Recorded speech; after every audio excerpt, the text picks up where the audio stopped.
アップ。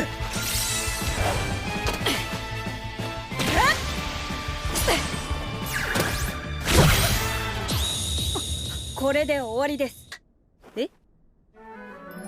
お前に、私はお前と結婚する。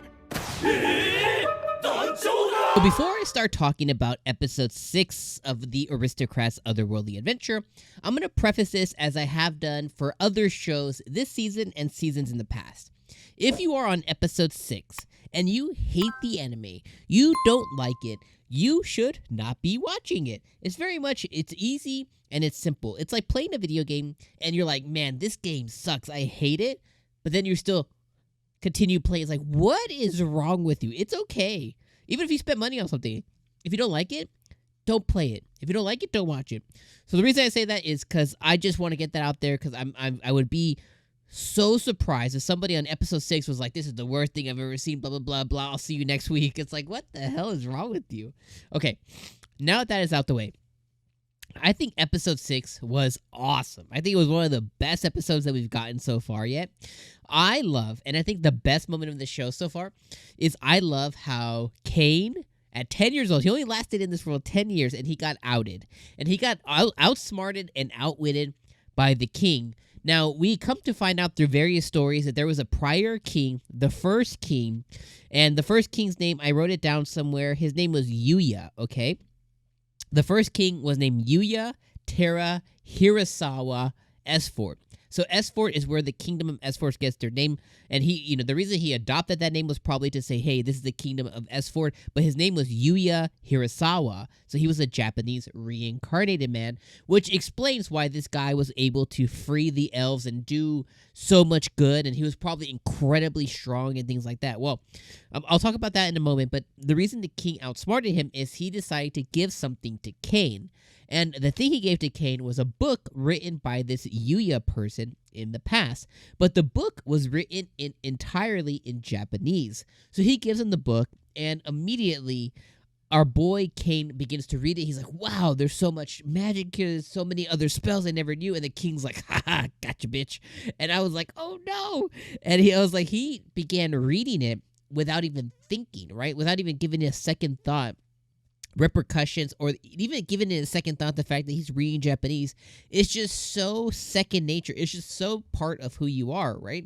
If you're in the Western side of the world and you speak English, it's like giving a book in English. Like, even though you might have studied a different language and you might be able to look at that different language and begin like, oh, okay, this is Spanish, Japanese, whatever, and you're able to read it. If you give it a book in English, you might just immediately start reading it without even thinking like, oh yeah, I'm reading English, because that's like your first language or whatever. Same thing with Japanese here. So that's how he gets caught up. He begins reading, and the king's like, gotcha. And he's like, this was actually written by the king. This was actually in a language we were never able to figure out, Japanese. Who the hell are you, Cain? And that's where Cain has to finally come out and say, yes, I was reincarnated. I have memories of a past life, blah, blah, blah. Here's my status screen.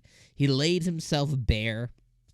And he's like, yo, if they try and do anything to me or anything, I'm going to have to leave this country.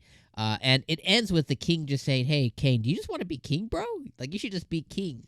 Because apparently, apostle of God, that specific status is the highest status that anybody on earth can have, or this world or whatever. It's the highest status that anybody can have. They're like, yo, everybody would need to bow to you, bro. He's like, yo, I don't want that. Nobody would want that. You know what I mean? So that's why he's like, yo, you want to be king? So that's probably where his future is heading towards eventually, is to be king of this land, especially by marrying Telestea, right? He's going to be marrying the princess of Esfort, right? He's going to be marrying Princess Telestea. So he probably will, the father, eventually, as he gets up in age, regardless, will probably pass the throne to Cain, because he is now married to Telestea regardless. And then on top of that, he's also going to be married to the Duke's daughter, and then now he's going to be married to Tifana von Rebuilt of the Rebuilt Kingdom, or the Rebuilt territory, where she's also a princess of the Elf territory.